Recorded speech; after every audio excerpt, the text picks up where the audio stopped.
Que diga que le dio sueño, perdió la bendición. Muy bien. Mi amor, ¿vienes? Bueno, vamos a entonces, ya después de haber orado, es necesario que dice la Escritura, orad sin cesar. Orad en todo tiempo, con todo ruego y súplica, en el Espíritu Santo. Amén. Si me traen otra sillita para ver. Otra sillita. Allá creo que ayuda.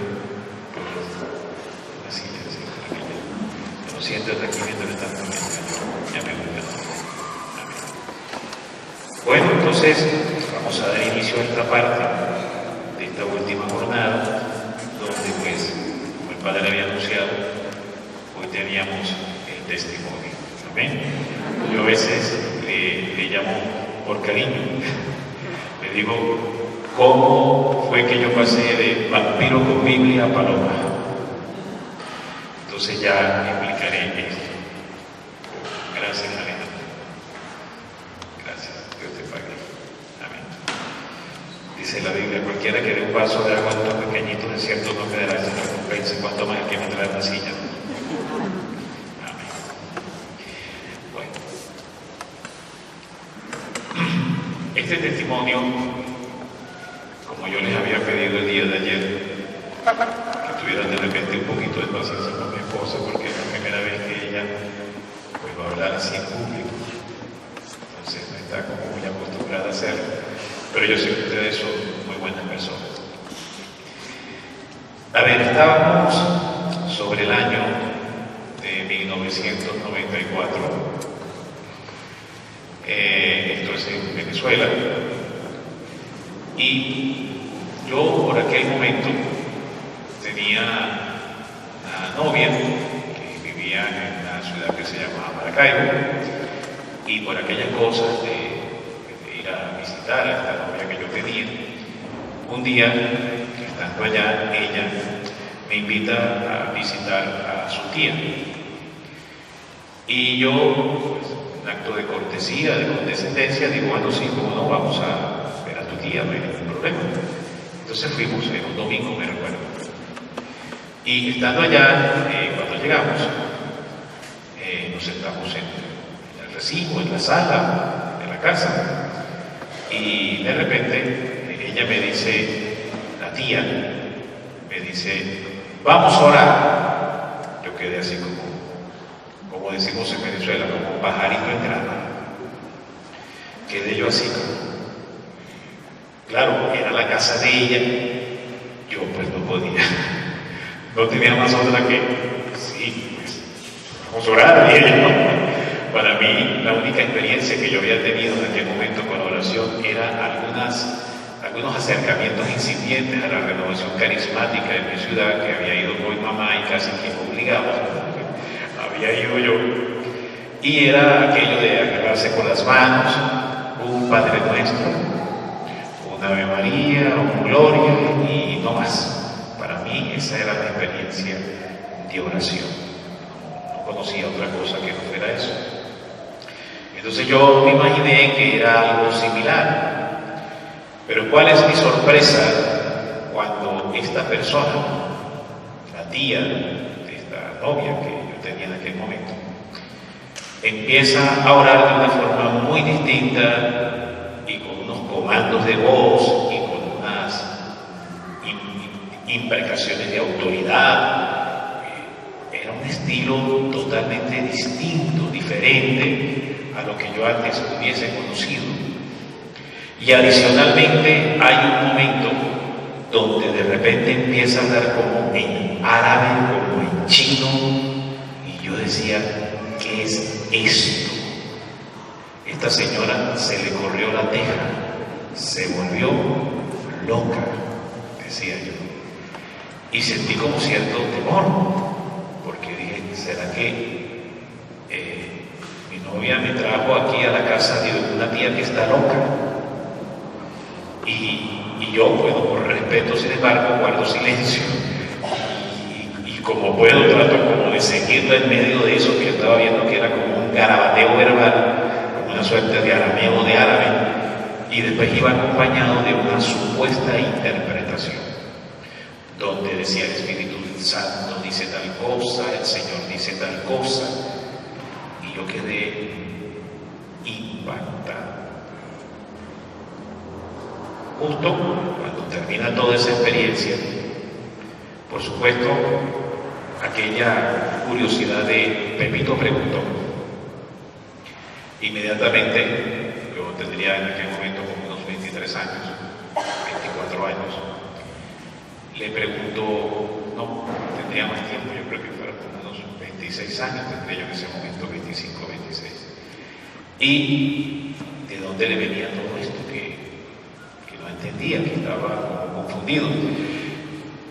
Inmediatamente, como todo protestante, porque ella era protestante, era evangélica, como todo protestante, no pierde ni el más mínimo milímetro de oportunidad para dar testimonio de lo que ellos consideran que es la verdad, según ellos, como ellos la entienden y como la ven. Y no pierde oportunidad para dar testimonio del credo de fe, según como ellos creen es la verdad de Jesucristo, basado en la forma como ellos interpretan el canon bíblico, entiéndase la Biblia. Y entonces, inmediatamente ella hace todo un despliegue, casi que sacó la caballería completa, toda la artillería completa, y invistió contra un católico ignorante. Bien se ha dicho esta expresión, yo creo que la hemos escuchado muchas veces. Fernando Casanova la suele decir, católico ignorante. Seguro protestante. Pero yo la he mejorado. ¿Sabe cómo la he mejorado? Yo digo así, católico protestante y hablo con Biblia. Bueno, ¿y por qué? Porque muchas veces los católicos ignorantes, cuando llegan los grupos protestantes y logran persuadirlos, los convierten ¿en qué? En diablos con Biblia. Precisamente. ¡Ay, hermano! ¿Y usted cómo va a decir eso? No, mire, no se asombren ni se escandalicen. La misma escritura en el capítulo 4 de Mateo dice que el diablo le predicó la Biblia a Jesús. El mismo demonio empezó a hablarle de la misma escritura a Jesús. Le habló del libro de Salmos. ¿Se recuerdan? Escrito está que Dios enviará a sus ángeles para que tu pie no tropiece sobre piedra alguna. El demonio le citó a Jesús el Salmo 91. Entonces, ¿qué hizo el diablo? En ese momento el diablo tenía debajo de las alas, ¿qué? Una Biblia. Así que me maravilla, la misma escritura da testimonio de que esto es posible. Entonces, esta persona, no voy a dar nombres porque no es correcto, solamente voy a dar algunas referencias, porque no está bien decir nombres, porque lo importante de esto es, a fin de cuentas, el testimonio y de lo que finalmente Dios hizo al final. Eso es lo importante de todo esto, más que señalar nombres. Entonces, esta tía, recuerdo que cuando me hace toda esta explicación tremenda, me deja muy impactado y sobrecogido, y en mi crasa ignorancia de la fe católica, porque no tenía mayor conocimiento de la iglesia, ni de los sacramentos, ni de la doctrina, y mucho menos del mover del Espíritu Santo, era un completo ignorante. Entonces, yo quedo, como decimos en Venezuela, es una expresión que se usa ya, quedo picado de culebra. Creo que entienden a qué se refiere con esa expresión. Quedo inquieto, quedo como, quiero saber más, ¿cómo es esto? Entonces, ahí fue cuando di mi primer paso hacia ese mundo que después se convertiría en una experiencia atroz de sufrimiento tremendo con el tiempo. Cuando doy mi primer paso, entonces inmediatamente me dice, sí, como no, es la iglesia tal, con el pastor tal, los servicios son tal día, puedes venir, no hay ningún problema. Ella inmediatamente, ¿qué hizo? Me tiró el saco, me embolsó, me metió en un saco y me amarró. Eso es una técnica protestante para atrapar las almas al vuelo. Esto que estoy explicando usando este grafismo es lo que justamente también habla el profeta Zacarías en el capítulo 13, cuando habla de los falsos profetas y usa un grafismo, una acción profética, el profeta Zacarías, para referirse a cómo es que trabajan y funcionan los falsos profetas o los falsos ministerios proféticos, y usan una técnica que se llama atrapar las aves al vuelo, con la profecía engañosa, con la profecía mentirosa, con la profecía falsa o la predicación falsa, la predicación engañosa. Usan un método que se llama atrapar las aves al vuelo.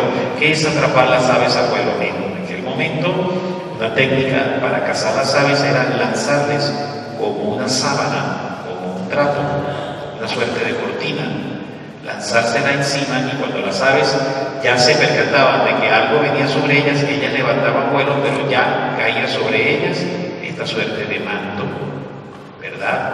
O de toalla o de trapo, como usted lo quiera llamar, que ellos utilizaban, y quedaban ahí atrapadas las aves, y así las capturaban. Esta técnica justamente es referida al falso profetismo, a los falsos profetas, a las sectas, si bien por supuesto puede pasar dentro de la misma iglesia católica. Ahora, entonces, ¿qué hizo ella? Justo lo que dice el capítulo 13 de Zacarías. Me tiró un manto encima y me atrapó. Termino yo entonces yendo a este lugar, seducido por la curiosidad de querer saber, de querer conocer, y estando entonces en ese lugar conozco a este personaje, y digo pastor entre comillas, porque más adelante, en la medida que vayamos desarrollando el testimonio, pues se dará cuenta por qué lo digo. Entonces, conozco a este personaje, conocemos, primero yo conozco a este personaje, y al principio ellos utilizan una técnica que es enamoramiento y conquistamiento.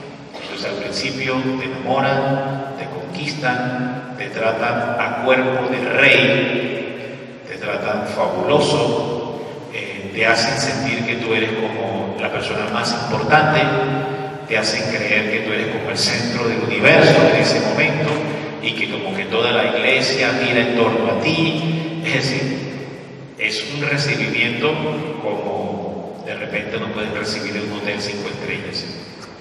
Y eso pues te va como haciendo sentir bien. A ver, en otras palabras, es como darle dulcito al ego, como darle de comer dulce al ego, y te hace sentir como bien, te hace sentir como que wow, yo estoy recordado como una persona muy importante, una táctica del demonio.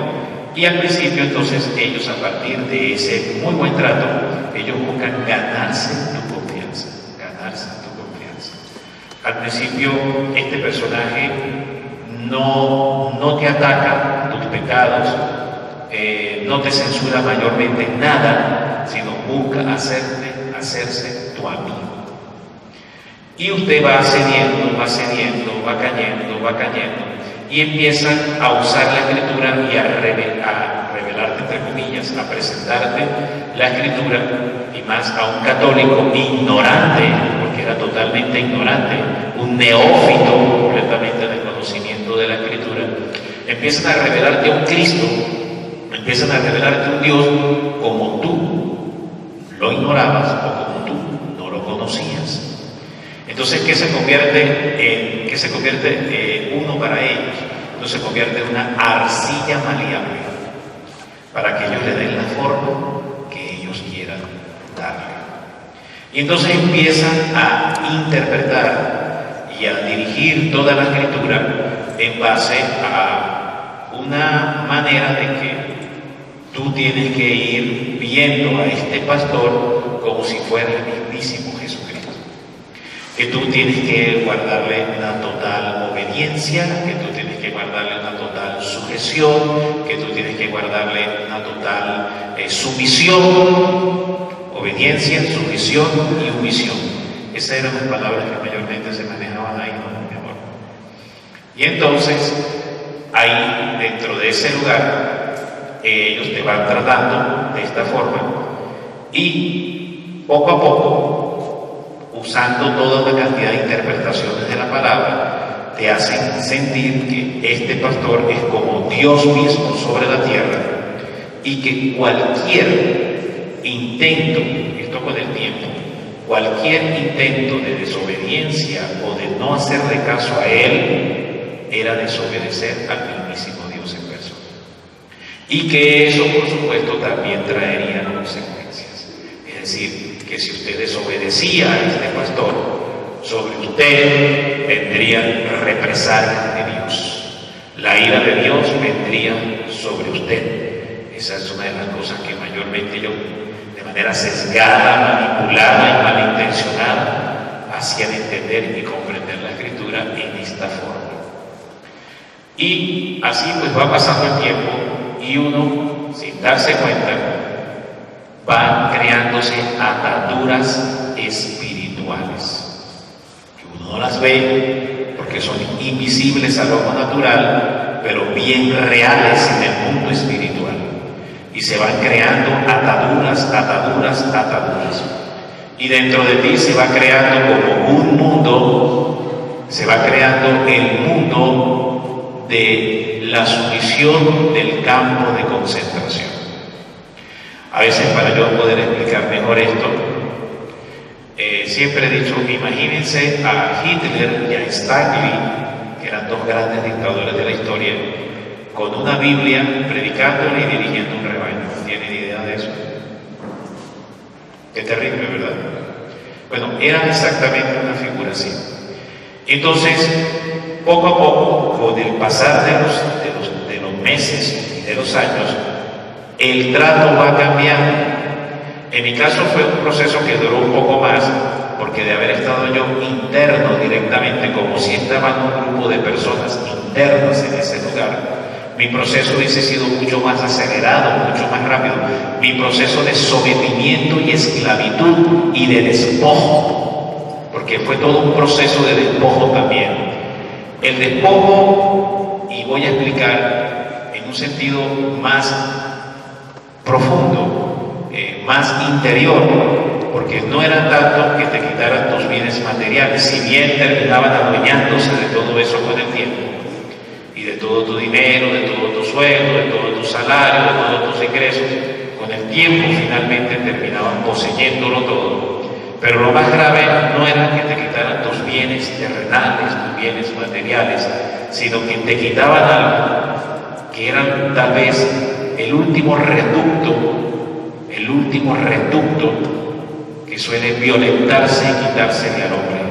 ¿Saben cuál es? el libre albedrío.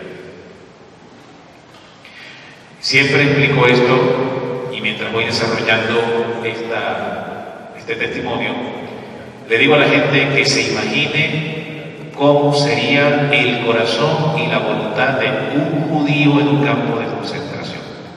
¿Tenía poder de decisión? ¿Tenía poder de voluntad? Esa era exactamente la figura espiritual. Terminaban llevándote a un campo de concentración nazi, pero en vez de tener la esvástica tenía la figura de una cruz, una Biblia. Exactamente eso era. Esto es una sumisión o un llevarte a una servidumbre, un llevarte a un estado de esclavitud gradual y por etapas. En la medida que iba pasando el tiempo, repito, que conmigo no fue tan rápido, porque como no vivía en la ciudad de Maracaibo, sino estaba distante, yo iba a ir a cada cierto tiempo. Entonces eso permitió que mi indoctrinamiento fuese un poco más prolongado, a diferencia de otros que tal vez entraron al mismo tiempo que yo y fueron sometidos, esclavizados, suyuzgados mucho más rápido. Se manejaba mucho dentro de esta secta un temor a Dios mal orientado, desenfocado, sesgado y manipulado. De que si tú intentabas por algún momento y usaban la Biblia, interpretaban ciertas citas o varias citas o diversidad de citas en este sentido, de que si tú te alejabas de esa secta, el diablo te destruiría, porque solo la protección de Dios estaba sobre ese lugar, porque el pastor, entre comillas, era como una suerte de paraguas protector. Si tú te salías de la sombra que daba ese paraguas, entonces quedabas a la intemperie y el demonio ahí podía incluso hasta destruir tu vida. Y esto era un manejo psicológico constante, sistemático, de indoctrinamiento y de manipulación sesgada y tergiversada de la Escritura, sistemático y constante, donde incluso las mismas, entre comillas, servicios que hacían los domingos eran extremadamente largos. Eran servicios que normalmente en cualquier iglesia evangélica, un servicio dominical, como ellos lo llaman, o el culto dominical, como ellos lo llaman, máximo 2 horas.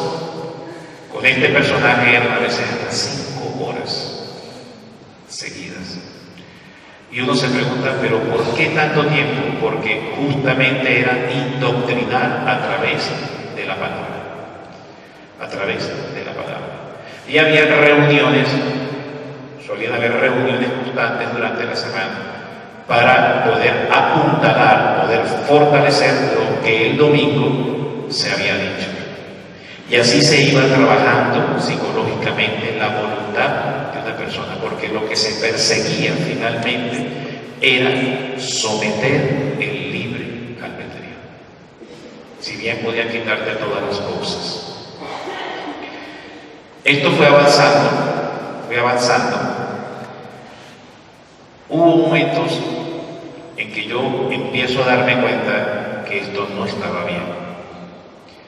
Que aquí había algo donde te llevaban a la fuerza, te sometían, y yo intentaba como retirarme, pero no podía. Había una fuerza superior a mí que me tenía como atado, amarrado. De hecho, había como una fuerza que nos tenía como amarrados, sujetados. Algunos dirán, bueno, pero usted inició fue con una novia y ahora aquí está su esposa. ¿Puede usted explicarnos qué fue lo que sucedió ahí? Bueno, finalmente esa persona, que en aquel momento era mi novia, pues esa relación se terminó y yo, sin embargo, seguí como asistiendo a este lugar. Posteriormente, ya estando en la universidad, yo conozco a mi esposa y esta es una de las cosas que a veces yo le he pedido perdón a mi esposa y siempre amor, perdóname porque lo que hice lo hice en ignorancia. Entonces yo terminé arrastrándola a ella a esta secta. Y ella, como es una mujer de muy buen corazón, terminó siguiéndome. Y entonces terminamos los dos dentro de esta secta.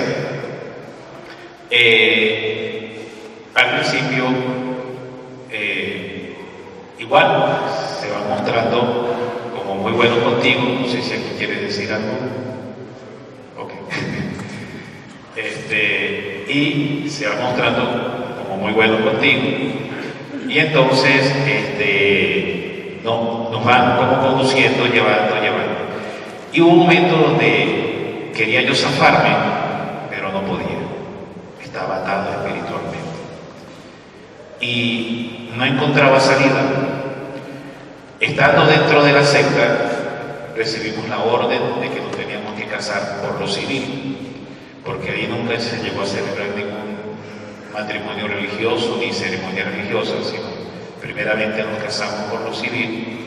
Y entiendo que esta orden la dio este pastor, entre comillas, porque era un hombre habilidoso, astuto, muy astuto, audaz, con una perspicacia y una capacidad como para oler situaciones y prever situaciones que pudieran perjudicarlo a él. Tenía la astucia del demonio. Entonces él, como para buscar mantener su fachada de supuesto hombre de Dios, nos mandó a casarnos. Y nosotros sí, nos casamos. Solamente por lo civil. Recuerdo que en aquel momento se generó una fractura en nuestras familias, porque pues, todas nuestras familias eran católicas. Sin embargo, nosotros, en una abierta, tosuda y desafiante rebelión contra la fe católica de nuestras familias, impusimos a la fuerza de que nosotros pues, no nos íbamos a casar con la Iglesia Católica, y nuestro matrimonio solo en ese momento se celebró de manera civil. Bueno, a partir de ahí, también otra de las cosas que trabajaban también con bastante fuerza, era la fractura y la separación de los familiares. Porque si los familiares no comulgaban con esta forma de credo, automáticamente se convertían en adversarios, y eran fuertes adversarios. Y este hombre, este pastor, pues lo tenía muy claro. Entonces la forma de poder separar esa fuerza adversa era empezar a satanizar, zanjear y abrir distancia entre tú y tus familiares. Y empezaba entonces también a usar la misma escritura, a usar la misma palabra de Dios para hacerte ver que tu familia de origen era una familia accidental.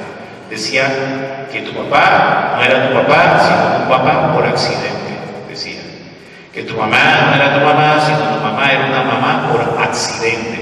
Era una mamá accidental. Que tu papá era un papá accidental, y que tus hermanos, que no estaban tampoco, eran unos hermanos accidentales. Que todo eso había sido un accidente. Y que el verdadero padre al que tú tenías ya en la tierra que obedecer era él. Y usaba distintas citas de la Escritura para reforzar psicológicamente esta tesis, esta posición. Y uno dice, pero bueno, y si en aquel momento ya ustedes eran profesionistas, porque en aquel momento nosotros ya alcanzamos a graduarnos de abogados, mi esposa es abogada igual que yo, ¿cómo es posible que unos profesionistas puedan ser engañados de esa forma? Porque se supone que estudian, se supone que saben, se supone que tienen un poquito como de inteligencia, de sentido común para darse cuenta que todo eso es un engaño, que todo eso es una mentira.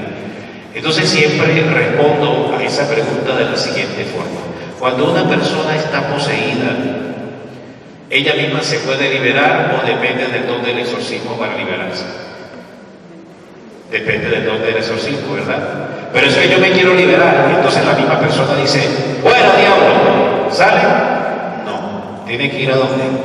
Al exorcista, ¿verdad? Que tiene el poder dado por quién, por la iglesia. ¿Para qué? Para exorcizar al demonio y el demonio salga. Es la misma respuesta que siempre doy a esto. Porque por más que yo quisiera, si yo no iba a quienes Dios les ha dado el poder para liberar, ¿cómo me iban a liberar? ¿Están entendiendo, hijos? Entonces ahí el porqué, cómo de repente personas que se supone son con un cierto grado de formación pueden caer en semejantes cosas. Y entonces entramos ya como en una segunda etapa donde la sumisión, el despotismo empieza a recrudecer. Ya empieza el trato a cambiar de manera más directo, más frontal, y ya este hombre llevaba adelante, recuerdo, algo que se llamaba tomar los hijos, quitarle los hijos a las parejas. A nosotros ya nos había nacido nuestra primera hija, que se llama Keren, y entonces él, bajo una interpretación diabólica de la Escritura, aquello que está en el libro de Deuteronomio, que dice que todo primogénito que rompa matriz será mío, será ofrecido a mi congregación. Era una ley que había establecido Dios a través de Moisés, diciendo que todo varón primogénito que nazca será destinado a ser levita. Bueno, pero eso es una cosa, y otra cosa como este hombre interpretaba esa cita, porque entonces él, haciendo una retorcida y diabólica interpretación de esa cita, ese pasaje del Pentateuco de Moisés, asumía que si una pareja que estaba ahí tenía un primer hijo, ese primer hijo le pertenecía a él, y literalmente se los quitaba. Usaba toda una cantidad de artimañas, de argucias, para lograr persuadir al matrimonio a que entregara ese primer hijo. Y por supuesto yo en mi interior no estaba de acuerdo. Yo rechazaba eso, porque ya había llegado a un punto donde yo me daba cuenta que había una cantidad de cosas que yo no estaba de acuerdo. Pero repito, intentaba liberarme y no sabía cómo hacerlo. Y en una de esas oportunidades donde ya se estaba manejando el hecho de que yo tenía que dejar a mi hija en ese viaje que habíamos hecho a Maracaibo, tenía que dejar a mi hija en ese lugar. Y yo recuerdo que como pude, en algún lugar me arrodillé, porque a todas estas también había este problema.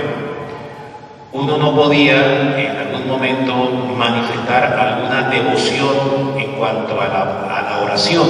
Si te veían en algún rincón orando, inmediatamente te caían encima y te decían religioso, te decían. O sea que no te daban ni siquiera espacio para la oración. Y recuerdo que como pude, simulé que estaba barriendo el piso, y ahí como pude empecé a orar desde lo más profundo de mi corazón al Señor, con todo y que estaba en un lugar equivocado, con todo y que a pesar estaba recibiendo una doctrina blasfema, heregética, en relación a hablar mal de la Santísima Virgen María, hablar mal de la Eucaristía, blasfemar contra la Santísima Madre, blasfemar contra la Eucaristía, porque eso era parte también de lo que ellos te enseñaban. Y a pesar de que estaba en el error, sin embargo, en medio y aún de ese pecado grave en el que yo me encontraba, yo le oré al Señor. Y recuerdo que le dije al Señor: Señor, la única ovejita que yo tengo y me la quieren quitar. Date cuenta, Señor, todas las que Él tiene, y yo nada más tengo esta, y es la única que tengo, y me la quieren quitar. Y con lágrimas y sin que me vieran, yo como podía, oraba, basado en esa palabra del profeta Natán, el rey David, cuando el primo profeta Natán le pone una imagen al rey David, porque le había quitado a la esposa a Urías, que era Betsabé. Betsabé era como la oveja de Urías, era su esposa. Y entonces el profeta Natán le dice al rey David, le hace una imagen donde le habla de un hombre que tenía muchas ovejas y otro que solo tenía una. Y este hombre que tenía muchas ovejas venía y le arrebataba la única oveja que tenía. Y entonces le decía esto al rey David, y el profeta Natán le decía: qué justicia, qué castigo merece, ese hombre merece bastante. Entonces el profeta Natán le dice al rey David: ese hombre eres tú. Basado en esa imagen de la palabra, yo empecé a orar y le decía: Señor, esta es mi única ovejita y me la quieren quitar. Cuando llegó el momento, a mi esposa, pues, por este mismo engaño, nuestro espiritual, habían como logrado persuadirla para que dejara a la niña. Debo decir que mi esposa era como un poco más débil espiritualmente. Y yo me acuerdo que me franqueo delante de él, porque ya era el momento de salir y que regresábamos a nuestra ciudad. Y yo le digo, me llegó una valentía, no sé de dónde, porque enfrentarlo a él era algo tremendo. Era pánico, era terror, era miedo ir contra él y desafiarlo. Y me vino una fuerza que entiendo, a pesar del pecado y de la rebelión, porque yo estaba en un estado de desobediencia contra Dios, pero a pesar de la desobediencia, Dios tuvo misericordia. Y me vino una fuerza y recuerdo que le dije: no, la niña se viene conmigo. Bendito sea el Señor. Aquello fue tremendo, porque ese hombre se puso furibundo, dijo una cantidad de cosas: pues ahora te la llevas. Y yo por dentro, a pesar de que me había tratado de una manera déspota y me había vaciado con palabras fuertes, sin embargo yo por dentro sentía un gozo y una alegría, porque yo decía: mi hija se regresa conmigo, no sé qué. Y lo consideré como un triunfo de Dios en ese momento. Después, más adelante, cuando ya yo salgo y regreso a la iglesia, la Virgen me mostró varias cosas, y una de ellas es que esa petición se había logrado porque ella había intercedido ante Jesús, a pesar de que yo la escupía y la vilipendiaba.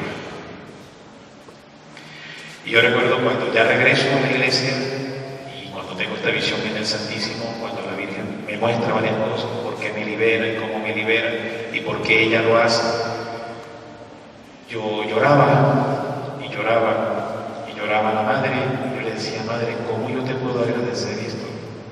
¿Cómo yo puedo agradecerte? Porque si yo te traté así, ¿cómo es posible que tú me hayas tratado con amor? Toda vez que yo te traté con desprecio y tú me trataste con amor. Por eso hoy soy predicador de la Santísima Virgen María.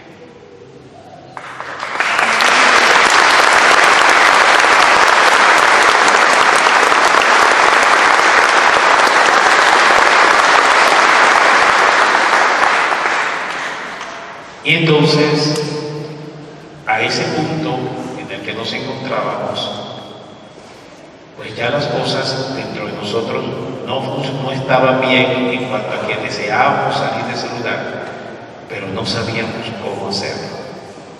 Estábamos atados espiritualmente. De aquellas cosas que a veces no entendemos, este hombre dio como una orden por esos tiempos. Dio una orden de que teníamos que orar mucho, porque venían grandes pruebas sobre Venezuela, si bien efectivamente llegaron. Entonces recuerdo que todos se pusieron a orar.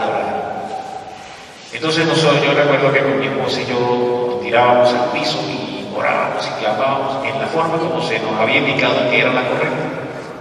Pero a pesar de todo, era una oración. Y orábamos por la liberación de nuestro país, todavía por todo lo que venía. Y Dios, dice la Escritura, que Dios sorprende a los sabios en su propia astucia. Ahí donde los hombres de este mundo que se creen muy sabios, ahí en esa misma astucia Dios los sorprende. dice Pablo en 1 Corintios capítulo 13. Dios sorprende a los sabios en su propia astucia. Ahí donde él se creía muy astuto, ahí donde él se creía muy inteligente, Dios lo sorprendió a él. Porque Dios tomó entonces toda esa oración para poder romper el cerco demoníaco que no nos dejaba salir. Entonces eso debilitó la atmósfera satánica que había sobre ese lugar. Después, posteriormente, entendí también que eso fue parte del trabajo que silenciosamente y misteriosamente hizo también la Virgen María, aunque yo no me diera cuenta. ¿Por qué? Porque a la par, durante todo este tiempo, la mamá de mi esposa, mi suegra, tanto mi mamá, oraban el Santo Rosario. Pedían y oraban el Santo Rosario para que nosotros fuéramos liberados. Y entonces acontece que estando ahí, estábamos orando y orando y orando, que a este hombre en lo interno se le revolvió toda la iglesia, entre comillas, es decir, se le empezó, como todo el control que tenía, empezó como a desbaratarse y las cosas le empezaron como a salir mal. Claro, producto de la oración. Él inmediatamente se da cuenta de eso y suspende inmediatamente que no oremos más. Para la oración, dijo, no oremos más, porque eso está alborotando mucho las cosas. Y ordenó inmediatamente que se detuviera la oración porque él se dio cuenta que lo estaba afectando. Sobre ese tiempo también es cuando él ya empieza a venir a nuestra ciudad. Alcanzó a venir un par de veces y ahí es cuando ya la Santísima Virgen sí decide intervenir, porque hasta el momento nuestro grado de sometimiento, de presidio, era cada vez que íbamos a ese lugar, pero espiritualmente estábamos atados, porque teníamos que hacer una rendición constante. No sé si esta parte ya la quieres explicar tú, del dinero y todas las cosas. Bueno, buenas tardes a todos. Buenas Ellos, bueno, a veces la gente pregunta, eso que decía mi esposa hace un rato, cómo personas preparadas pueden caer en este tipo de manipulación. Y es que cuando hay debilidad en el espíritu, cuando no se tiene conocimiento de lo que realmente es la verdad, fácilmente se puede caer en cualquier tipo de secta, sea religiosa, o en este caso las evangélicas, o políticas, o sectas oscuras, porque ellos manipulan fácilmente la debilidad de cada persona. En este caso, si hay sufrimiento, si hay dolor, si se está pasando por una situación de quebranto, es fácil atrapar esa alma. Por eso esta situación de peligro eminente, que cuando las personas estén así, acudan a grupos de oración para que sean fortalecidos y no caigan en este tipo de sectas. Bueno, fueron muchas cosas, y lo que principalmente a mí me afectó todo esto fue la separación con mi familia. Yo somos 4 hermanos y yo soy la segunda, y mis hermanos pequeños, pues no disfruté de ellos su infancia, su adolescencia. Me privé de muchas cosas importantes. Toda vez que mi familia siempre fuimos muy unidos y fuimos, muy unidos. Hacíamos todo juntos y la hermandad era bastante profunda. Esto pues me hizo separarme de mi familia, porque ellos decían que los que no estaban en esa iglesia pues simplemente eran instrumentos del enemigo, y que esas personas, como bien decía mi esposo, no solamente eran occidentales, sino que eran tropiezos para avanzar espiritualmente, y había que apartarse. Entonces, obviamente sufrieron mucho, tanto la familia de él como la mía, y sin embargo nos pusieron como corazas de que viéramos que eso, el sufrimiento de ellos no era real, sino que era algo que pretendía sacarnos de la iglesia y que eso no era el objetivo de Dios, que si nos salíamos de ahí, pues entonces no íbamos a ser bendecidos.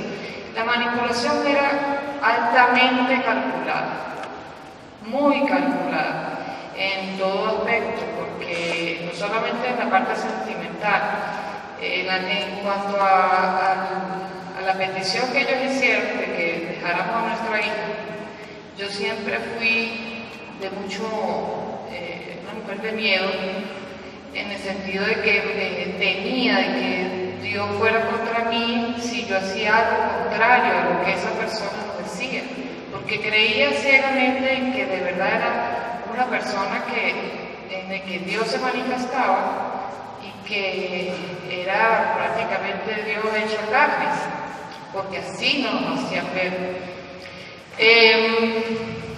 Podrán decir, ¿cómo llegar a ese punto de ver a una persona como un Dios?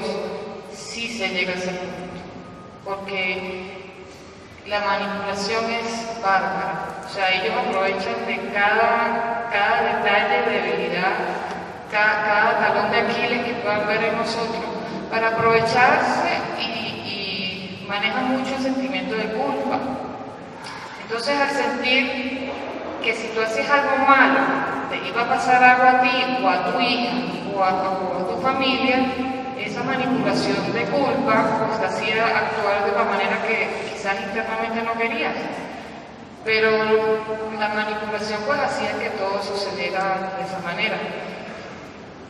La familia, por supuesto, muy extrañada porque si éramos tan unidos, después prácticamente no hablábamos con ellos, estábamos totalmente apartados. Ellos manipulaban incluso la parte económica. Nosotros teníamos que rendir cuentas de cuánto ganábamos, cuánto gastábamos, teníamos que pedir permiso si queríamos comer una hamburguesa, qué comprar para el mercado, cualquier tontería básica, ordinaria, cotidiana del hogar, había que consultarlo. La consulta del pastor. Sí, entonces no teníamos libre albedrío, todo tenía que ser consultado al supuesto pastor. Entonces, se valía mucho de esa culpa para poder actuar en cada uno. Las personas que vivían directamente con él eran esclavos, porque ellos vivían bajo órdenes directas de él en cuanto a que él tenía una venta de panes. Ellos tenían que hacer el pan, encargarse de empaquetarlo, ir a la calle a venderlo. Cuando nosotros estábamos en esa ciudad, pues mi esposo le tocaba ir a Maracaibo, es una ciudad bastante caliente, y como decimos allá en Venezuela, con esa pepa de sol, estar en la calle vendiendo de puerta en puerta el pan para llevarle a él toda esa ganancia y que te recibieran solo con un vaso de agua y a seguir trabajando. Tenían que seguir, las mujeres tenían el servicio de hacer la comida y de limpiar, pero los hombres también a veces los ponían al servicio de limpieza. Entonces, en lo humano eran humillaciones. Yo digo que de todo se saca algo bueno, porque uno cuando, bueno, en mi caso, recién graduada, pues uno cree que se va a comer al mundo, porque ya es profesional. Y eso pues ayudó, en cierto modo, a que uno fuese humilde en cuanto a aprender a servir. O sea, no todo puedo decir que no se sacó provecho de algo, porque digamos que la parte buena es que aprendes a servir. Cosas que de repente lo hacías ya, pero no con un corazón como más dispuesto al servicio real. Bueno, entonces las personas que vivían allí les manejaba hasta las cuentas bancarias. Él tenía en su poder las libretas de ahorro y ellos les decían, bueno, necesitamos dinero, ¿no? ¿Y para qué? Y eso le cuestionaba cualquier cosa con tal de no desprenderse de las libretas y que ellos pudieran usar su propio dinero. Entonces, él les daba directrices y decía, si vas a sacar solo esto, lo demás lo dejas ahí y me traes de nuevo la libreta. O si no, iba con ellos al banco, pero no les daba ninguna libertad. O sea, realmente éramos presos de la conciencia, presos prácticamente físicamente en cuanto a los que vivían allá, y los que estábamos retirados, pues era una prisión de voluntad. Entonces veíamos muchas cosas que él y yo a veces en la noche nos reuníamos y hablábamos y decíamos, uy, esto. Bueno, al principio, como él decía, el trato era bastante color rosa, porque te trataban como príncipe, y la mejor recámara para dormir, y te llevaban para allá a conocer sitios y así. Después, nosotros cuando llegábamos ni siquiera salíamos del lugar. Y entonces era solo trabajo y trabajo. Entonces él mantiene muy ocupadas a las personas con trabajo. No es que eso sea malo, pero lo hacía con la intención de mantenerlas ocupadas y que no se dieran cuenta de lo que estaban viviendo, de todas las restricciones que ellos estaban padeciendo, para que ellos no les dieran chance de pensar. Entonces ellos, obviamente, pues, había una esclavitud pero muy acentuada de lo que era la voluntad. Bueno, y él acostumbraba a que buscaban jóvenes. Los jóvenes eran, digamos, sobre todo las mujeres, eran la parte predilecta de, ¿por qué? Porque las amoldaba, las hacía a su servicio y lamentablemente luego las tomaba sexualmente a las niñas. Por eso, cuando nosotros nos enteramos de esto, wow, o sea, nos encendieron las alarmas, porque todo eso siempre se mantenía oculto. Siempre había una parte del lugar donde nadie podía entrar, y siempre había, entraban, o sea, no recuerdo cómo era el nombre que ellos decían, pero salían y quebraban.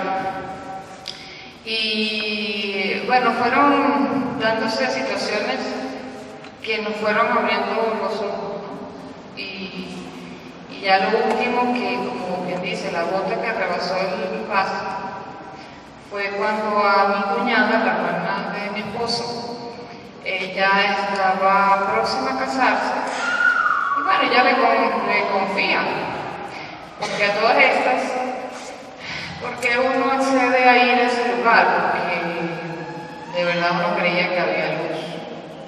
Y como uno está en ignorancia, cualquier pedacito de claridad cree que eso es Dios.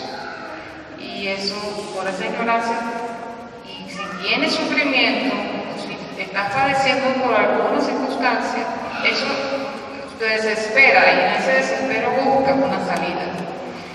Por eso es que cuando hay situaciones así de peligro, de que las personas quieren una respuesta, yo ahora he aprendido de que hay que tener paciencia en este caminar.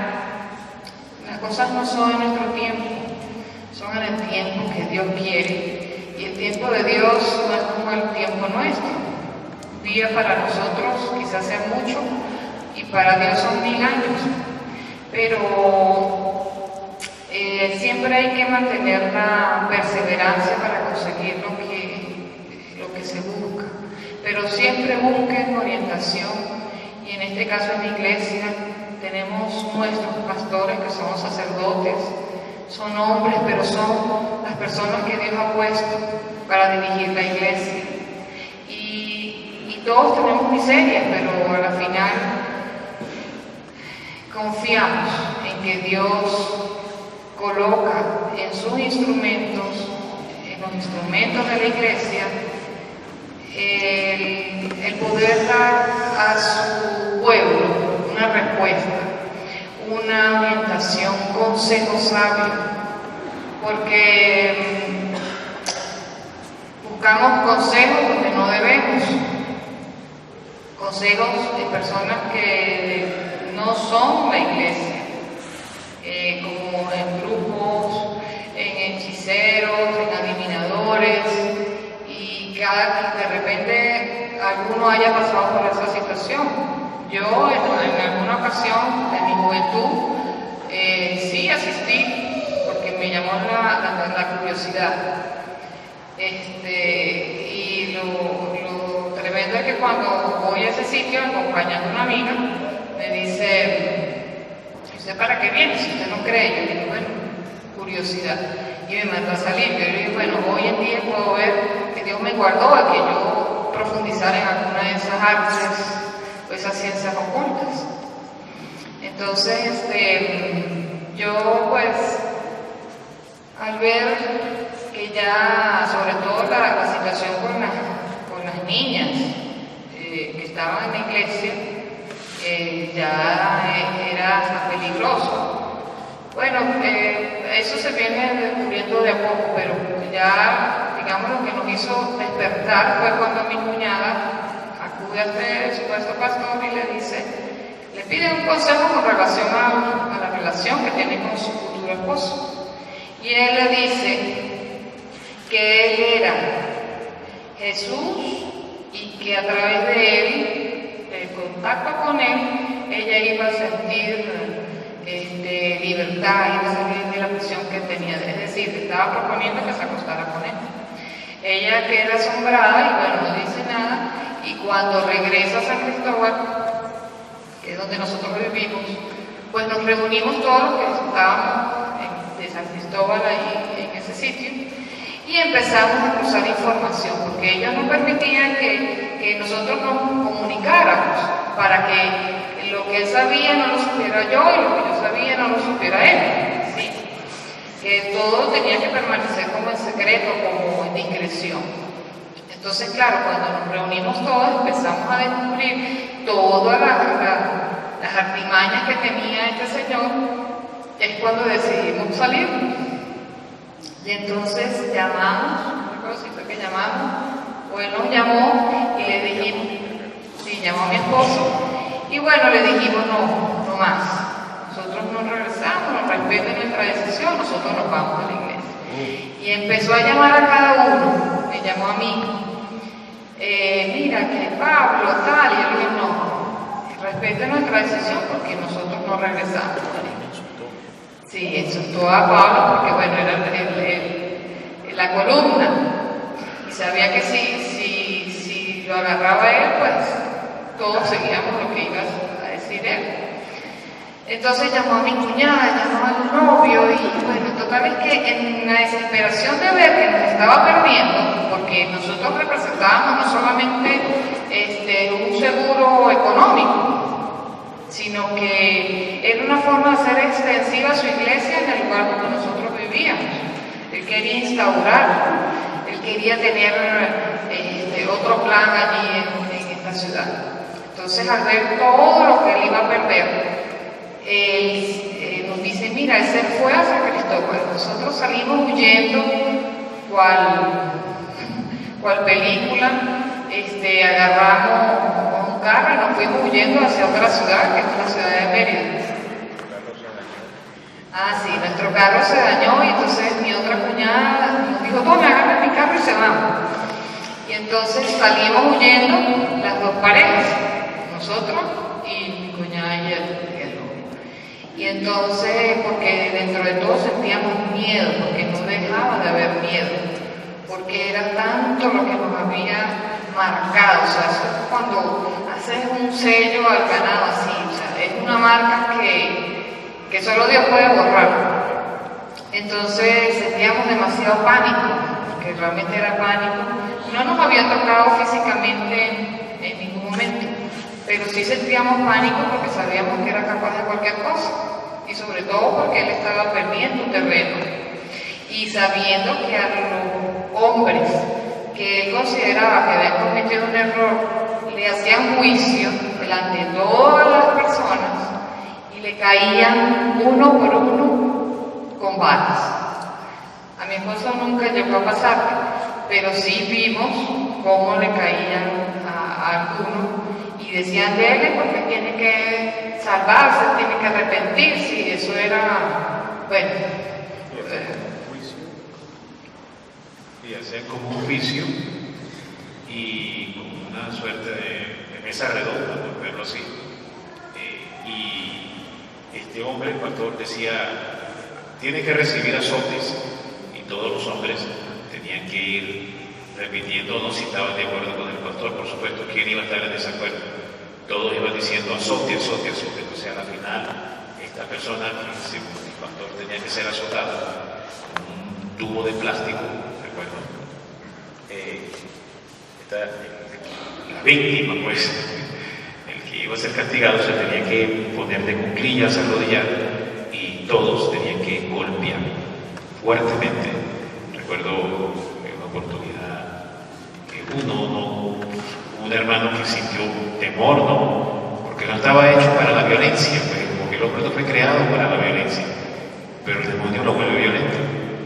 Entonces no pegó con la suficiente firmeza, y este hombre lo regaña, lo increpa y dice que sea hombre y golpéelo, y tuvo que golpearlo durísimo para satisfacer este caso. Bueno, entonces finalmente nos comunicamos con nuestra familia. Mi mamá, eso no cabía de la alegría, sin embargo, todos ellos quedaron heridos por tantos desprecios que nosotros les hicimos, en función de que los veíamos como personas que podían obstaculizar nuestro crecimiento ahí en la iglesia para ese momento. Y bueno, a Dios gracias. Eso fue, ¿qué fecha? ¿Qué mes? En junio del 2000. Nosotros nos casamos por la iglesia en diciembre del 2000 y bautizamos a nuestra hija porque no la habíamos bautizado, y comenzamos una nueva vida. Yo tengo un aprecio muy particular por la Virgen de Guadalupe. Cuando yo inicié en esta secta, yo tenía varias medallas vírgenes, y como él nos dijo, tienen que vender eso, despréndanse de eso. Sí. Entonces yo vendí algunas de ellas e intenté vender una medalla de Guadalupe que me habían regalado y que venía aquí de México, y nadie me la compraba. Yo decía, bueno, la voy a guardar por si acaso. Y esta persona, cuando en alguna oportunidad llegó a ir a nuestro apartamento, él decía que en nuestra casa había, en nuestra habitación había algo oscuro. Y yo, después del tiempo que conseguí de nuevo a la Virgen de Guadalupe, yo decía, claro, la oscuridad que él veía era la luz que nos protegió a nosotros siempre, y que a través de la advocación de la Virgen de Guadalupe siempre veo que ahí había algo oscuro, y era la Virgen María siempre cuidándonos. Por eso es que yo vine hace algunos años, y cuando conocí a la Virgen de Guadalupe me quedé prendada de ella. Mi patrona, la patrona de Venezuela, es la Virgen de Coromoto, y yo tengo un escapulario donde tengo la Virgen de Guadalupe y la Virgen de Coromoto. Son las advocaciones que más quiero, porque siempre son las que han estado directamente en nuestros momentos difíciles. Y bueno, aunque yo no predico, acompaño a mi esposo cuando puedo, y en ciertos momentos también se los quiero confesar, yo tenía dudas sobre la misión que tenía mi esposo. Entonces yo decía, Dios mío, por favor dame la señal, para yo entender que eres tú el que está en él y él tiene esa misión de pregonar y de evangelizar. Y estaba cayendo un tremendo palo de agua, un torrencial palo de agua, un chaparrón, pero inmenso. Y yo en ese momento desafié a Dios, cosa que no debemos hacer porque no creo que sea bueno, pero en ese momento yo sentí la necesidad de desafiar. Yo decía, que escampe en este momento y no caiga ni una gota de lluvia. En el transcurso de un minuto, yo estaba dentro de un carro, empecé a ver que caía menos, hasta que no cayó nada. Cuando yo vi que no cayó nada de lluvia, yo dije, entendí, Señor, entendí. Y empezó de nuevo a caer bastante lluvia. Entonces, en ese momento yo dije, bueno, para algo nos tienes. Pasamos por esa situación que fue dolorosa, marcó nuestras vidas, pero hoy en día podemos estar aquí los dos en testimonio para que si alguno de ustedes tienen familiares, tienen algún amigo, hijos, parientes, que tengan duda, que tengan algún sufrimiento, que saben que están en sectas, les puedo decir que perseveren en la oración. Nunca duden que van a hallar respuesta, porque la respuesta viene. Quizás hay que hacer sacrificios, hay que orar bastante, hay que ser perseverante, hay que ser obediente, como explicaba ayer mi esposo. Una obediencia santa, pero santa. Obediencia a los sacramentos, a los mandamientos. Y siendo así, hallarán respuesta y consuelo a todas sus necesidades. El tiempo es perfecto, el tiempo de Dios es perfecto. Y cada cosa que nos pasa tiene un propósito, porque todas las cosas en Dios tienen un propósito. ¿Cuál? No pregunten cuál, solo déjense llevar, solo dejen que Dios sea el que dé respuesta y actúe. Cuando nosotros actuamos en nuestra propia fuerza y voluntad, nos estrellamos, vienen decepciones, nos frustramos, pero cuando dejamos todo, que sea Dios quien lleve la batuta y que sea el que dirija todo lo que nosotros hacemos, ahí sí viene la gracia de disfrutar las bendiciones de Dios. Las bendiciones que no son solamente materiales, porque a veces solo pensamos en las bendiciones materiales, no. Esas son añadiduras. Las bendiciones espirituales es tener paz. No hay mayor tesoro que tener un alma en paz. Dormir en paz, levantarse en paz. Lo demás es añadidura. Solo Dios da la paz perfecta que nuestro espíritu necesita. Y la Virgen María, siempre agradecida a ella porque ella es nuestra madre que nunca nos abandonó. Nuestras madres naturales tampoco nos abandonaron, pero ella siempre estuvo ahí custodiándonos y resguardándonos de que el daño que nos hubiesen hecho hubiese sido mayor.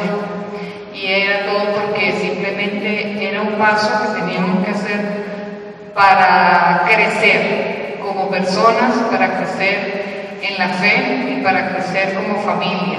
Hoy en día tenemos 3 hijos que los queremos mucho, ya los extrañamos, tenemos un día por fuera y bueno, tenemos luchas como todos ustedes, cometemos errores como todos ustedes, porque no somos perfectos ni santos, pero siempre reconocemos que sin Dios no somos nada, y que sea Él en nosotros, menos de nosotros y más de Él en nosotros. Dios les bendiga.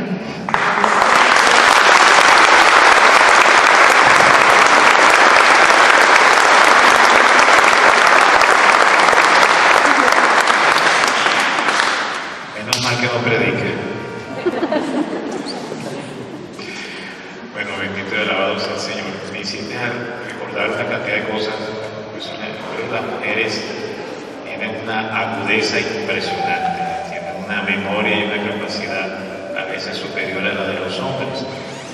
bueno, porque me he acordado de varias cosas que me sirven para poder terminar de cerrar el testimonio. Sí, efectivamente, tenía esclavas sexuales dentro de este lugar. Recuerdo bien que manipulaba y tergiversaba el pasaje de la encarnación de la Santísima Virgen María, porque decía que así como Gabriel recibió a la Virgen, así las mujeres tenían que recibirlo a él, y ya creo que entienden a qué me refiero. Y usaba esta misma cita tergiversándola y ensuciándola de esta forma con esta vil interpretación. Y las mujeres, ¡pum!, caían porque pensaban que efectivamente pues él era Jesucristo, pues él era Dios y había que obedecerlo. Usaba un mecanismo de tener a todos divididos, todos contra todos, para que al tenerlos divididos todos contra todos no se unieran contra él. O sea, en sí, cuando uno ve todas las técnicas de manipulación que utilizaba, eran exactamente las técnicas de manipulación de un gobierno comunista. Eran exactamente las mismas técnicas de control y de sumisión y de dominación de un gobierno comunista. Exactamente eso era lo que él hacía. Recuerdo en una oportunidad que esas veces que llegó a ir ya a nuestra casa, que ahí es cuando ya la Virgen María decide intervenir. Y ya voy a explicar por qué la Virgen finalmente se mete como salvadora de parte de Jesucristo a liberarnos de todo esto. Y ya voy a explicar y van a entender el poder de la consagración del Inmaculado Corazón de María. Recuerdo que él, porque como lo que emanaba de él era sentirle miedo, pánico, justamente por la presencia de Satanás que había en él. Porque Satanás emana eso, miedo, pánico, hace sentir eso. De hecho, las almas que están en el infierno lo que más sienten, ¿qué es? Pánico, terror, justamente. Y entonces recuerdo que él estaba al frente y él me mira así, al frente, y con esa prepotencia que a veces hablaba, me dijo: ¿quién te dijo a ti que tú tienes libre albedrío? Tu voluntad soy yo. Así me dijo. Yo quedé callado, quedé como aplastado hacia la pared, lleno de miedo, de temor, porque todo era espiritual.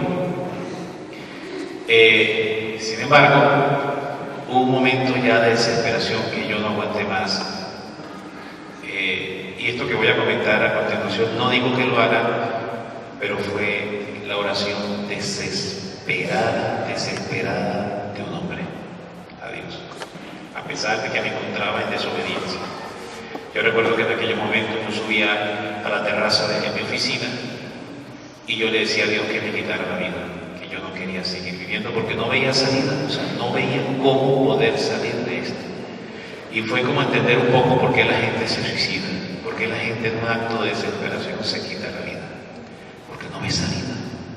Y yo le decía a Dios: quítame la vida porque yo no quiero seguir viviendo esta vida así, ver mi vida así, y que esto era lo que me esperaba, y así iban a ser todos los años siguientes de mi vida, una vida tan extremadamente desgraciada viviendo así, y sin poder liberarme.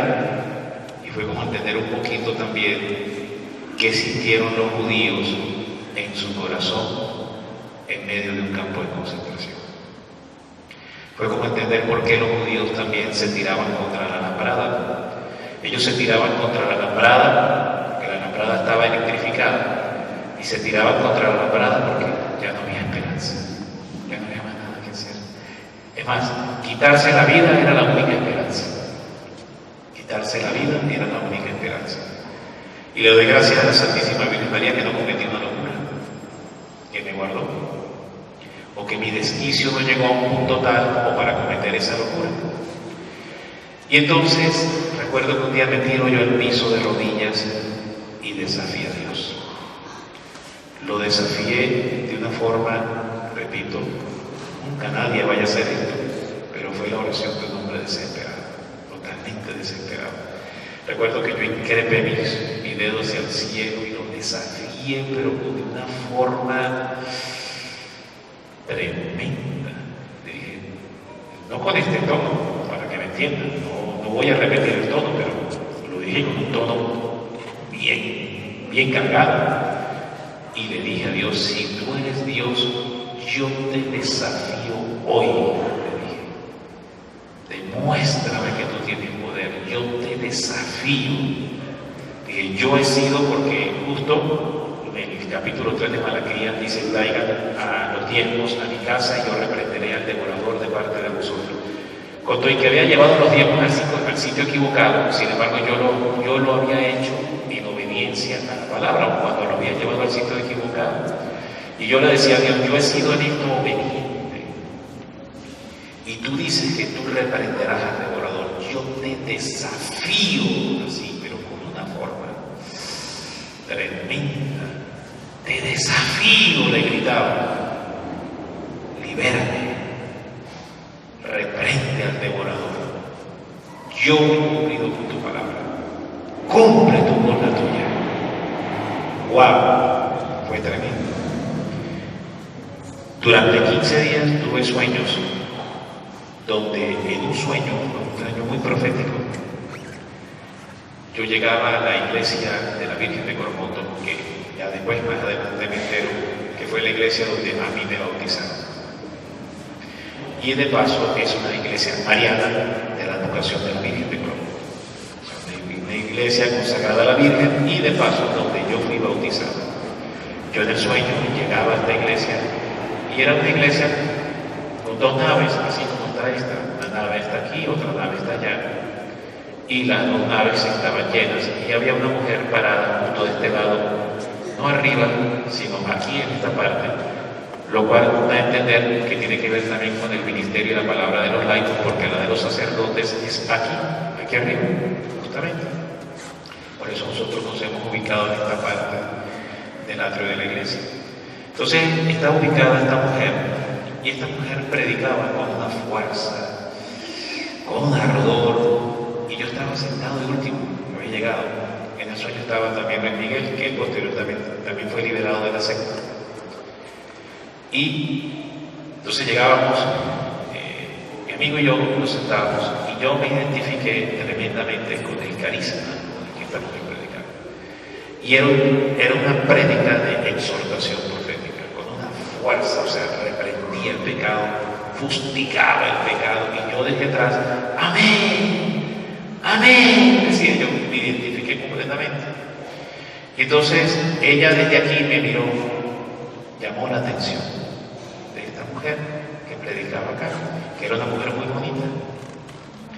Y entonces ella decía, van a ver ustedes que a muchos no les gusta que se les reprenda el pecado, que se les confronte el pecado, y verán cómo la mitad se levanta y se va. Y en efecto la mitad de la iglesia se levantaba y se iba, y quedaba la otra mitad.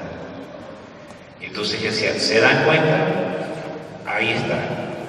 Y yo atrás le decía, sigue, no importa, predica, así, algo así, decía yo, desde la parte de atrás. Y ella me miraba. Finalmente terminó digamos, el servicio de la prédica que estaba haciendo.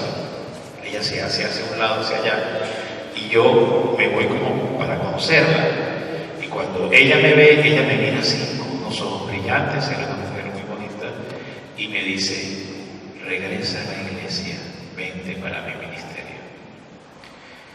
Yo, en el sueño, y yo miro a Luis Miguel que estaba al lado y le decía, pero ¿cómo? No puedo, yo estoy en tal iglesia con fulano de tal, en tal ciudad, no puedo.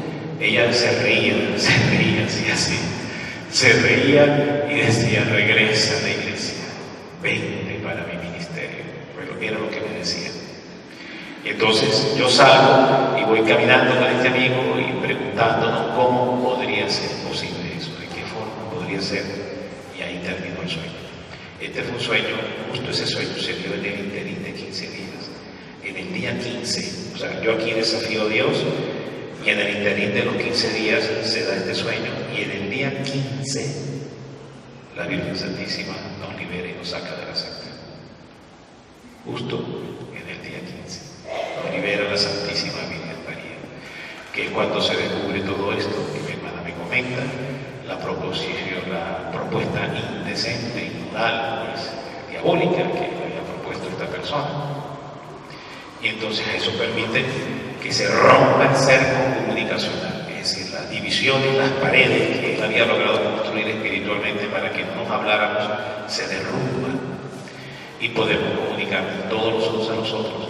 Y el efecto, como dice mi esposa, que a nosotros se nos da, él venía ya en camino, se intentó a buscarnos, y a nosotros todos corriendo, asustados, porque sabíamos que él venía en camino. Se nos daña el coche, tuvo una falla, y nosotros asustados no sabíamos qué hacer, y ya íbamos de salida huyendo y tuvimos que buscar una grúa y regresar de nuevo a la casa de mi mamá, dejar el coche, y yo asustado con mi esposa y con mi hija, que ella venía en uno. Entonces mi hermana saca las llaves del coche y casi que me las tira. ¡Tómate! ¡Llévate mi coche! Me decía. ¡Huye! ¡Wow! Y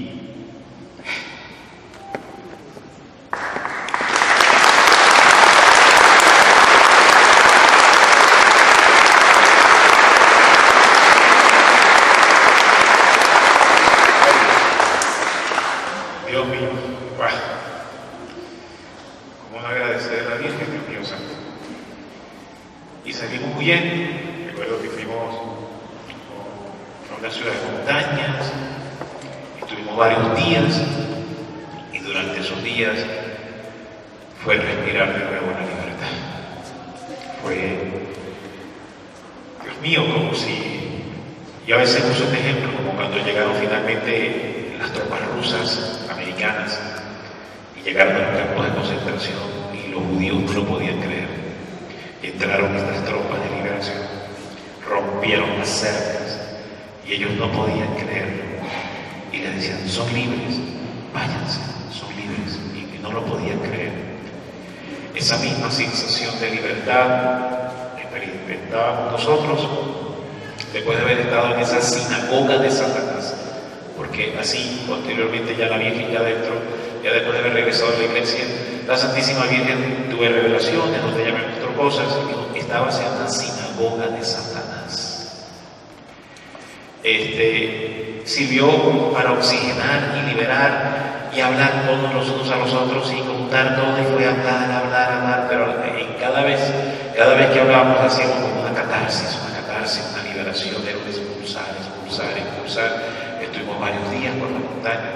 Cuando ya cesó el peligro, que supimos que esta persona ya se había ido, que se había regresado cuando nos había encontrado, finalmente entonces regresamos a nuestra ciudad. Estamos hablando sobre junio del año 2000, justo en medio del jubileo que el Papa Juan Pablo II había decretado para la iglesia. Y recuerdo que nos recibió el padre Roberto Arellán, que es el director de la, sigue siendo aún el director de la Renovación Carismática de mi ciudad, un sacerdote santo, con dones, con gracias, con carismas, y él nos recibe, nos ayuda a reinsertarnos en la iglesia, nos confiesa. Inmediatamente lo primero que yo hice, en un deseo de querer ponerme a cuenta con Dios, querer ordenarme las cosas de Dios y ponerme a derecho, como decimos los abogados, en el orden de la justicia y de las cosas correctas. Yo le dije al padre Roberto: Padre, quiero bautizar a mi hija lo más pronto posible. Justo a los 30, 35, 40 días estábamos bautizando a mi hija, y a los 3 meses más hacia adelante nos estábamos casando por la Iglesia Católica.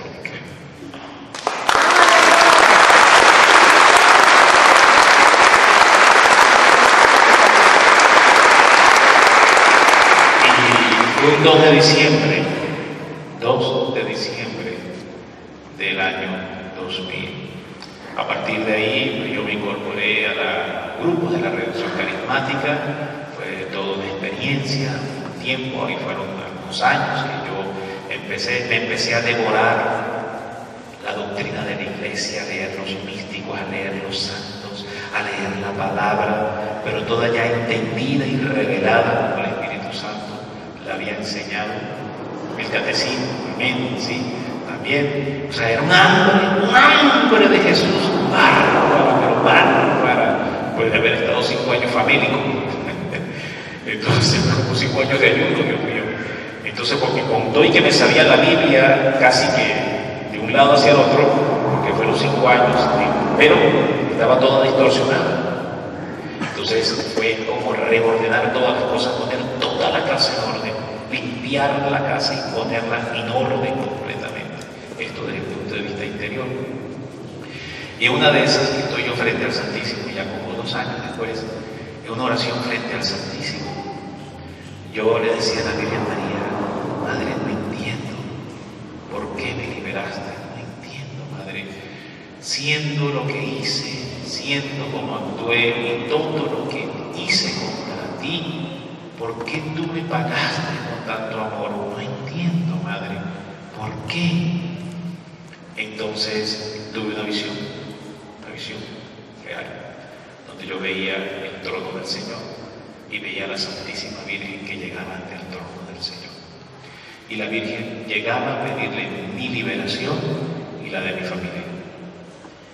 Y entonces Jesús le decía a la Virgen: Madre, pero ¿no ves cómo está ofendiendo a mi iglesia y está ofendiendo tu santísimo corazón?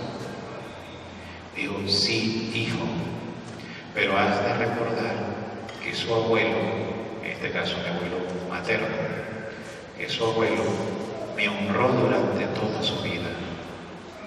Porque mi abuelo era hombre de Eucaristía en la mañana, Eucaristía en la tarde y Santo Rosario a las 6 de la tarde. Y fue un hombre profundamente devoto de la Virgen del Carmen. Allá tengo la Virgen del Carmen. Fue profundamente devoto de Nuestra Señora del Carmen, murió dormido. Se acostó a dormir y se levantó en el cielo. Murió dormido. Porque la Virgen del Carmen promete la buena muerte. Es una de las varias promesas que hace la Virgen del Carmen. Entonces, le dice la Virgen a Jesús: su abuelo me honró durante toda su vida. Y tu palabra dice que tú bendecirás hasta la 1000 generación de los que te obedecen y guardan tus mandamientos. Jesús mira a su madre con un rostro como de mezcla de maravilla y asombro, con lo que la Virgen le decía. Es una mezcla entre maravilla y asombro. Jesús la mira y le dice: es verdad, madre, y mi palabra se tiene que cumplir. Tómalo, es tuyo. Ahí sale la Santísima Madre.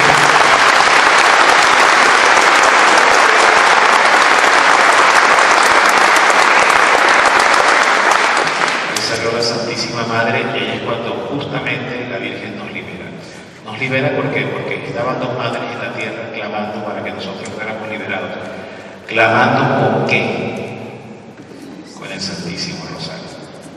El poder omnipotente que tiene el Santísimo Rosario. Es la oración omnipotente por excelencia.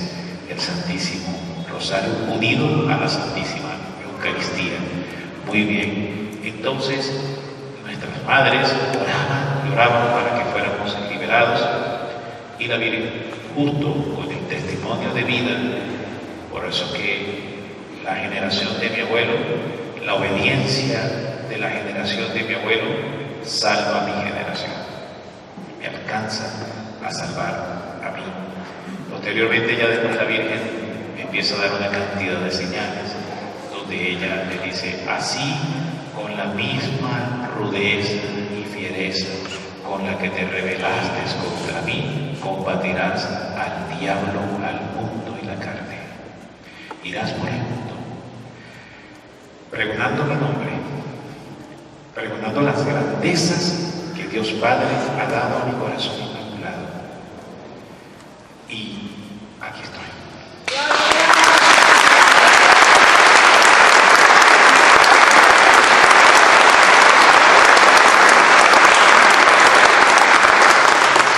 Y efectivamente, la mujer bonita que predicaba con ese ardor, con esa fuerza en este sueño que yo tuve en la iglesia, efectivamente era la Santísima Virgen María.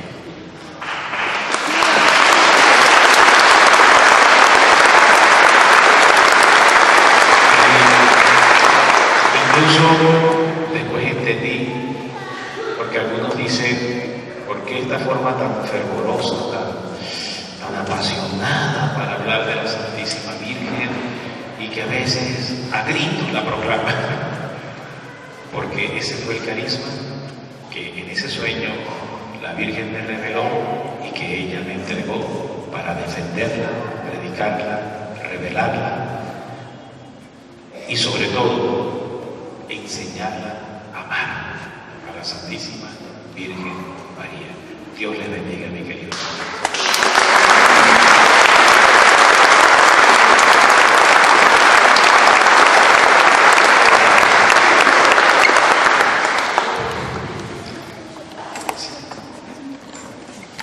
Al estar escuchándolos a ustedes dos, yo estaba pensando en su nación. Como que veo una cierta semejanza. ¿Les puedes regalar un comentario? Wow, con la Virgen no se puede. Es tremenda la Virgen. No iba a hacer esa explicación, esa analogía no la iba a hacer. Dije, me la reservo, pero miren, ya la Virgen decía que el Padre me lo pidió.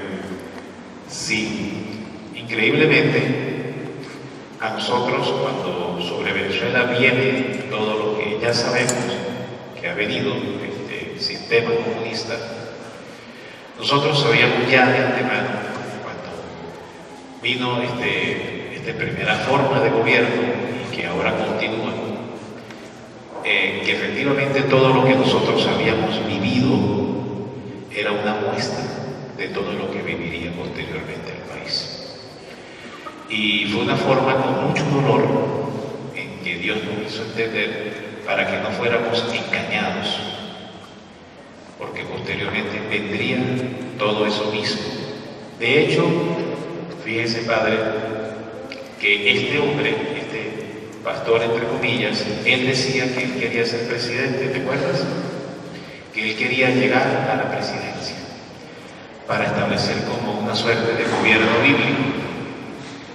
Y bueno, ya sabemos que si él hubiese llegado a la presidencia, exactamente Venezuela hubiese sufrido y estaría en el estado en que está si él hubiese llegado a ser presidente. Exactamente, así mismo. También debo decir que todo esto forma parte que Dios tampoco ha impedido que Venezuela esté sufriendo como está sufriendo, porque son misteriosos designios de Dios, que Dios deja que los pueblos también sean acrisolados, sean purificados.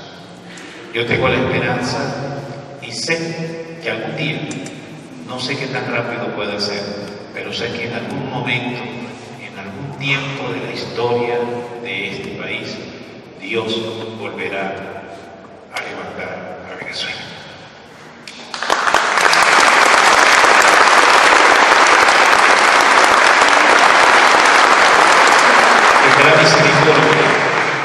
Tendrá misericordia, Dios tendrá misericordia, porque su enojo no es para siempre, mas su enojo es por un instante, dice la palabra, y su misericordia es para siempre.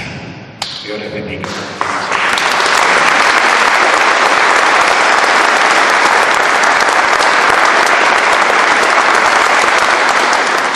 Una bendición final, amén. Una bendición final para terminar.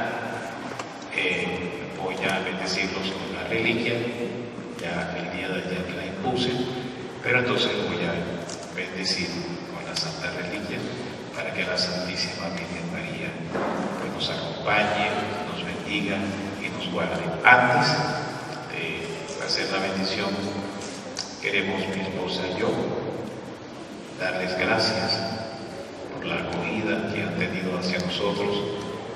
No sé si tú quieres agradecer. Bueno, me voy impresionada de esta ciudad por tanta hospitalidad, por tantos rostros sonrientes que aunque no sabía quiénes éramos muchos, siempre tuvieron un buenos días, una sonrisa, un gesto amable. Eso lo valoro, lo llevo con mucha gratitud en el corazón.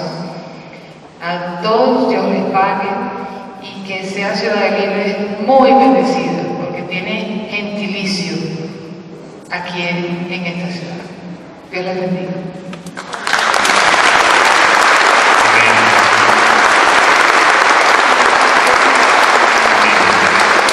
Hemos venido a libres y hemos sido liberados. Amén. Gloria a Dios. Amén. Llevo una impresión de ustedes increíble. O sea, yo lo he comentado mismo con mi esposa y caminamos por las calles, por todo lugar y la hospitalidad, qué don de hospitalidad tiene, Dios mío santo es. Nosotros venimos de un país tan extremadamente inseguro, que no se puede caminar por las calles, no se puede sacar un celular por las calles, la amenaza de muerte en cualquier momento, en cualquier esquina donde tú te encuentres, y nos sentíamos como extraños, porque caminar tranquilamente por las calles sin temor, pues a que algo malo te pase, ¿verdad, mi amor? Nos sentíamos un poco extraños. Sí, porque uno en Venezuela lamentablemente vivimos ya como en una cárcel. O sea, ahí sí, ya incluso a mi esposo llevando a los niños al colegio a las 7 de la mañana lo atracaron. Unos motorizados, y el que iba manejando le decía el de atrás que lo mandara delante de los niños. Los niños impresionados, eso es algo que los marcó y viven con temor cada vez que venga un motorizado. Uno se guarda temprano en la casa porque ya después de las 5 o 6 de la tarde, aunque la delincuencia no tiene hora, pero se hace más acentuado después de esa hora, y pues ya prácticamente uno no puede sino hacer las diligencias que debe hacer con mucha precaución, estar vestido lo más sencillo posible. A mí en varias oportunidades me han querido robar el anillo de matrimonio, pero como no me sale porque desde que me lo coloqué no me lo he sacado, entonces se molestan. O sea, una señora me dijo, tiene que quitárselo porque ya en esa oportunidad que me lo comentó, hace 15 días un señor no le salió el anillo y lo mataron. Y yo decía, bueno, esta es la consagración de mi matrimonio. Donde quiera que voy lo ando tapando, pero aquí sentía como tanta libertad y respiraba libertad. Entiendo que en México también suceden cosas, pero valoren lo que tienen, porque uno no sabe lo que tiene hasta que lo pierde. Venezuela es un país maravilloso, sigue siéndolo, porque es un país lleno de muchas riquezas y de gente que lamentablemente estamos huyendo del país, porque ya se hace imposible vivir por falta de seguridad, porque no hay alimentos, no hay medicamentos, bueno, muchos pesares, pero valoren lo que tienen y sigan con la oración ferviente, porque María es la que comanda y es la que puede vencer el dragón rojo, y no se instale en este país el comunismo como ya está instalado en Venezuela.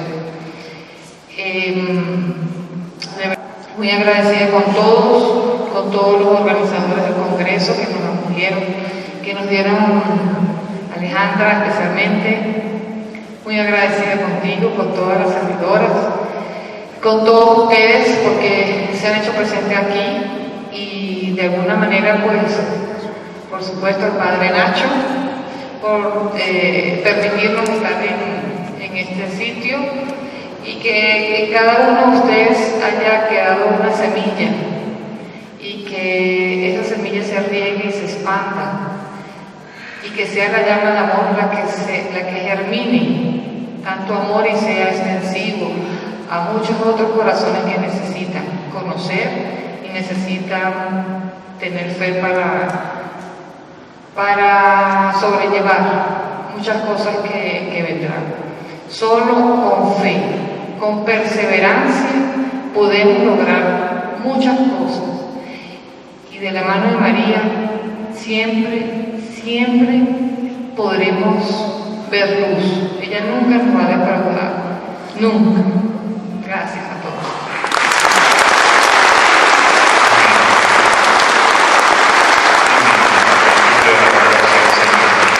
Bueno, un último detalle con respecto a este accidente, este atraco, este robo que yo sufrí. Si era una mañana, yo estaba llevando mis dos hijos. Estaba mi hija Daniela agarrada de esta mano, mi hijo David, José agarrado de esta mano. Los motorizados se regresan en contravía, porque es una avenida, iba en el sentido de su vida, y ellos se regresan en contravía, se paran al frente mío, y ahí pues me amenazan. Y yo recuerdo que yo alzo mi mano y les digo: te cubro y te sello con la sangre de Cristo. Fue lo que le dije a un jovencito, tendría 16, 17 años. Y él profirió una blasfemia: Satanás, sí, el diablo, fue lo único que dijo. Lo increíble de esto es que mi hija Keren había logrado ya pasar la avenida y estaba del otro extremo, aproximadamente como a ya unos 20 pasos, 30 pasos. Y físicamente es imposible que ella desde esa distancia escuchara lo que yo le dije al motorizado. Entonces ella me dice: papá, yo escuché cuando usted le gritó, te cubro y te sello con la sangre de Cristo. Y yo le dije: yo no le grité, simplemente se lo dije. Y como tú puedes escuchar, si estabas aproximadamente casi como a 30 pasos de distancia. Usted gritó cuando yo escuché cuando usted se lo dijo.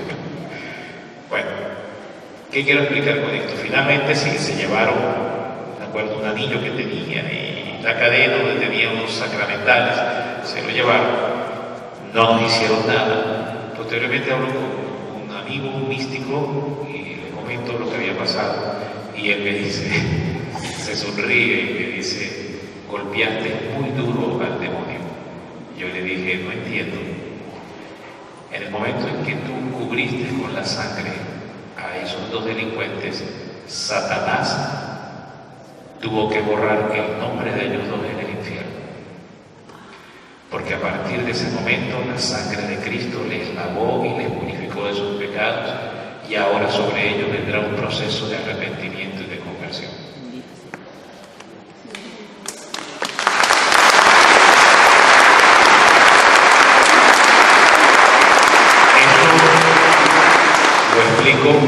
Para que entendamos que a veces Dios permite que nos vengan este tipo de cosas. A ver, bendita la hora y gloriosa la hora del nombre de Jesús en que esos dos ladrones decidieron robarme a mí para que ellos pudieran ser bendecidos. Y no robaron a otra persona que los iba a maldecir y que seguramente a lo mejor ese mismo día los iban a matar y Satanás se los llevaba al infierno.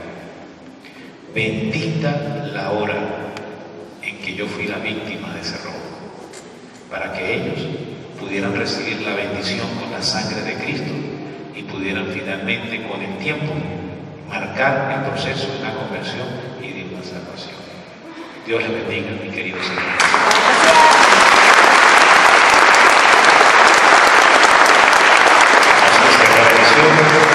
Si el Padre le pido más bien para que sea el Padre con la reliquia que nos bendiga a todos. Háganos usted que honor, Padre. Omnipotente y eterno Dios, te suplicamos confiadamente que derrames la bendición sobre nuestra comunidad parroquial, sobre la familia de Dios, y concédenos saber darte gracias siempre, obedecer tus mandatos y tu voluntad, para que por la invocación de tu santo nombre alcancemos la salud del cuerpo y la protección del alma, por Jesucristo nuestro Señor. Amén. María, Madre de Gracia, Madre de Misericordia.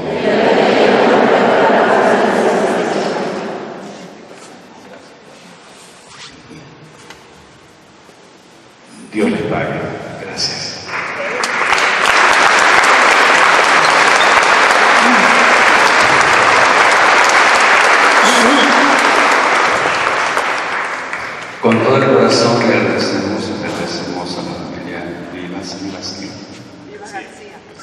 García, su presencia entre nosotros. Creo que es una bendición de Dios el tenerlos entre nosotros. Nos dejan muy motivados para seguir creciendo en el amor a la Virgen María. Y como comercial, este martes nos invita la Virgen a ir al seminario, al santuario, y cada año vamos como decanato en peregrinación. La misa es a las 12, este martes próximo, a las 12 del día, por allá. Nos vemos, o desde aquí nos vemos, y van a tener apuntándose con nosotros para esta peregrinación. Disculpen mi comercial. Muchísimas gracias, damos un fuerte aplauso.